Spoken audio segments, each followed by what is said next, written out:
Hello बच्चों। हमारा प्रश्न दिया हुआ है, अभिकथन है और तर्क है। अभिकथन में क्या दिया हुआ है? अनुसंख्यक गुणधर्म के आधार पर केसीएल की गणना किया गया, आणविक द्रव्यमान सामान्य आणविक द्रव्यमान से कम होता है। जब आणविक द्रव्यमान निकाला गया तो सामान्य आणविक द्रव्यमान से कम आया, इसका क्या कारण है? और तर्क दिया हुआ है, प्रायोगिक रूप में निर्धारित किया गया मोलर द्रव्यमान हमेशा ही वास्तविक मान से कम होता है।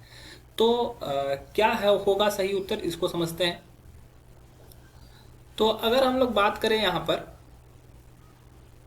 अनुसंख्यक गुणधर्म की, तो अनुसंख्यक गुणधर्म चार हैं। ठीक है। इसमें क्या होता है कि हमें यहाँ पे जो समझना है, अनुसंख्यक गुणधर्म चार तो होते ही हैं, हमको यहाँ पे वांट ऑफ कारक समझना है। वांट ऑफ कारक। ठीक है। वांट ऑफ कारक क्या बोलता है कि वांट ऑफ कारक आई से डिनोट किया जाता है, जिसमें बोला जाता है संयोजित या वियोजित कणों की संख्या बटा कुल सैद्धांतिक मूलों की या अणुओं की संख्या। इसी के अनुपात को हमें आई से डिनोट किया जाता है। और ये डिपेंड करता है, प्रायोगिक रूप में निर्धारित करने के लिए मूलक द्रव्यमान अधिक या कम होगा, ये इस बात पर निर्भर करेगा कि वहां पर संयोजन हुआ है या वियोजन हुआ है। हमें डिग्री ऑफ एसोसिएशन और डिग्री ऑफ डिसोसिएशन को समझना होगा। ठीक है। संयोजन संयोजन या वियोजन के आधार पर तय किया जाता है कि मोलर द्रव्यमान घटेगा या बढ़ेगा।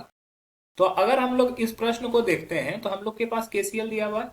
केसीएल विलियन में जब जाएगा तो ये ब्रेक करेगा। तो ये ब्रेक करने से इसका आणविक द्रव्यमान क्या होगा? आणविक द्रव्यमान अपेक्षाकृत कम हो जाएगा। सामान्य आणविक द्रव्यमान जो होगा उसके अपेक्षा इसका जो आणविक द्रव्यमान होगा टूटने के बाद वो कम होगा। तो ये जो पहला स्टेशन दिया हुआ है हमारा कि अनुसंख्यक गुणधर्म के आधार पर केसीएल की गणना पे आणविक द्रव्यमान सामान्य आणविक द्रव्यमान से कम होता है, ये बिल्कुल सही है। दूसरा है, प्रायोगिक रूप से निर्धारित किया गया मोलर द्रव्यमान हमेशा ही वास्तविक मान से कम होता है। हमेशा नहीं होगा, हो सकता है कभी वो बढ़ भी सकता है।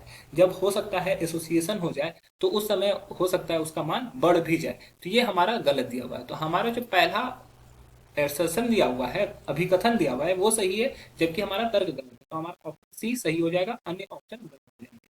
आशा है कि यह प्रश्न आपको समझ में आया। धन्यवाद।